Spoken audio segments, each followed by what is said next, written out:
Bienvenue dans cette nouvelle vidéo, nous allons parler du projet TorChain, avec son token Rune. Le but, ça va être de répondre à la question est-ce que oui ou non ce projet est intéressant, est-ce qu'on peut le suivre, et comment le suivre et comment en profiter. Allez, c'est parti.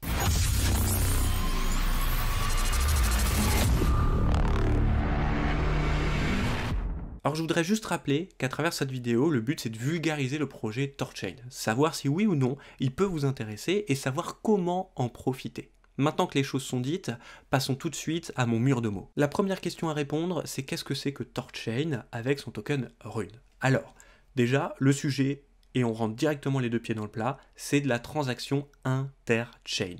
Complètement décentralisée, une création de liquidité pour le monde de la DeFi, de la finance décentralisée. Alors là, je suis allé un petit peu vite, mais c'était juste pour rentrer dans le vif du sujet. En fait, finalement, aujourd'hui, si vous voulez acheter des cryptos, quelles sont vos possibilités? 1. La finance centralisée. Binance, Coinbase, KuCoin. Comment ça fonctionne? Eh bien tout simplement, eux, ils se créent une pool de liquidité par token, d'accord? Et ils vous les rendent disponibles. Si bien que vous avez l'impression en cliquant sur le bouton que c'est instantané ou très rapide, ils vous prennent des petits frais, ils vous donnent les tokens, d'accord? Et voilà. Alors ça a des avantages et des inconvénients. Le premier, c'est que c'est très rapide. Il y a très peu de problèmes de liquidité, mais quand il y en a, ça se voit sur les marchés avec des grosses mèches où vous vous dites, mais qu'est-ce qui se passe? Eh bien, en fait, c'est parce qu'il y a un problème de liquidité, soit un appauvrissement d'un des tokens, soit clairement quelqu'un, une grosse baleine qui prend, qui libère en fait finalement dans la finance centralisée un énorme pool de tokens, ce qui a une influence sur les cours. Ça, c'est une réalité. Alors bien sûr, c'est largement moins aujourd'hui qu'il y a 4 ans, mais n'empêche que c'est des choses qu'on peut voir dans les périodes de forte volatilité. Ça, c'est on va dire, le désavantage de la finance centralisée, et bien sûr, je pourrais vous parler aussi que tous ces exchanges, si un jour il y a un problème avec des transactions, par exemple interpays, parce que votre jeton que vous venez d'acheter est interdit dans votre pays, peut-être que oui, effectivement, il pourrait vous dire, non, vous n'avez plus le droit d'en acheter, vous pouvez que les revendre par exemple, ou tout simplement les bloquer. Oui, c'est une possibilité. Pour le moment, j'ai pas entendu que c'était arrivé, mais c'est des choses, vu que c'est centralisé, il faut se rendre compte qu'il y a tout simplement une direction, d'accord, et que cette direction peut prendre des décisions. La deuxième option, c'est de participer à la finance décentralisée ou semi-décentralisée, comme Sushi ou PancakeSwap par exemple, qui vous permettent de faire ceci. Par contre, en fait, qu'est-ce qui se passe derrière votre écran? Ce qui se passe derrière votre écran, c'est qu'en fait, c'est semi-décentralisé. Ce que vous faites dans un premier temps, c'est que vous faites finalement un achat contre des tokens dits natifs, et eux, derrière, s'occupent de refaire des transactions derrière. Ce n'est pas réellement décentralisé. Eh bien, ce que vous propose Tor aujourd'hui, c'est d'être 100% décentralisé avec justement l'utilisation des pools de liquidité, mais à un niveau supérieur. À l'heure d'aujourd'hui, il y a 4 protocoles de disponibles: Bitcoin, Litecoin, Ethereum et Binance Coin.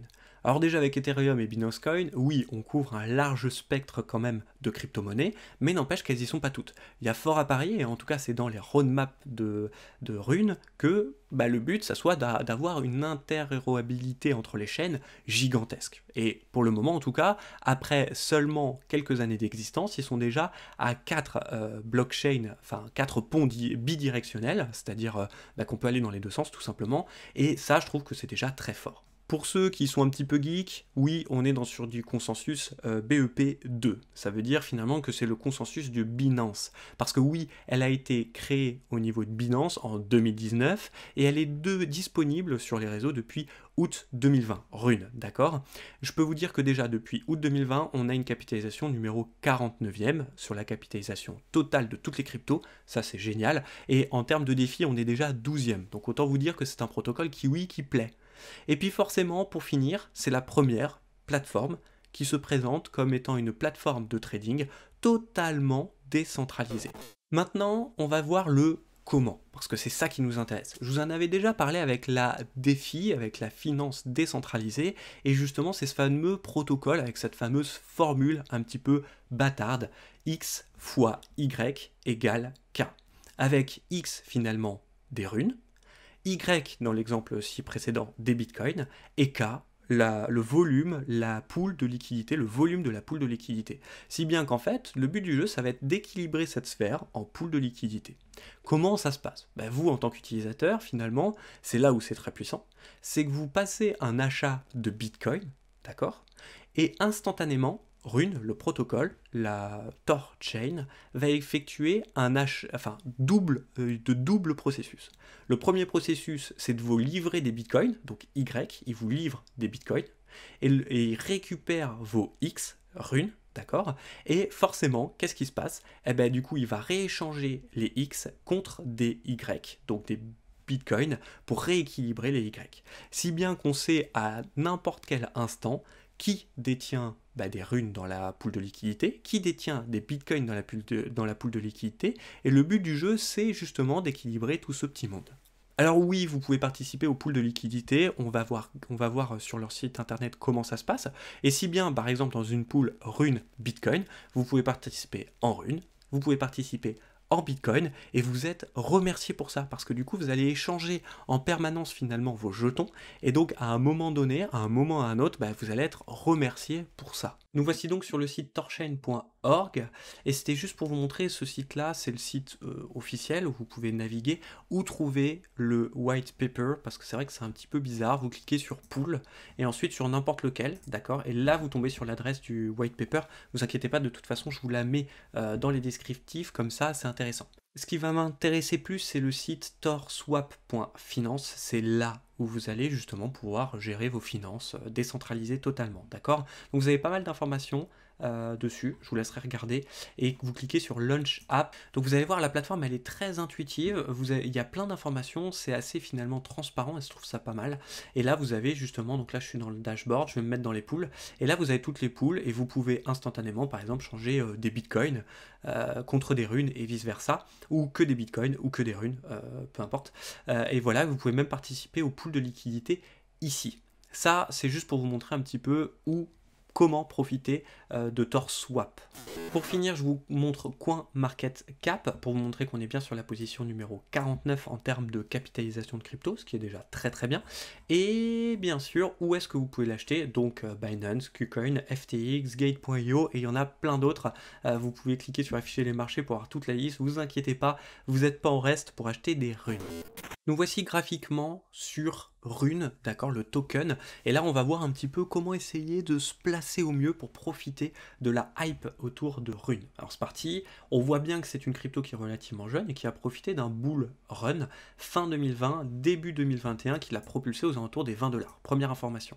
Ensuite, forcément, elle a suivi le Bitcoin même plus, d'accord, parce qu'elle a carrément corrigé. Et ce qui m'intéresse, et ce qui montre un petit peu ce graphique, c'est la zone des 3.5 qu'on ira affiner, ne vous inquiétez pas, en données journalières. Ici, nous sommes en données hebdomadaires et on voit déjà que c'est une zone de support qui a servi au minimum une fois, 2 fois, et puis ici une multitude de fois, d'accord? Ça c'est super intéressant.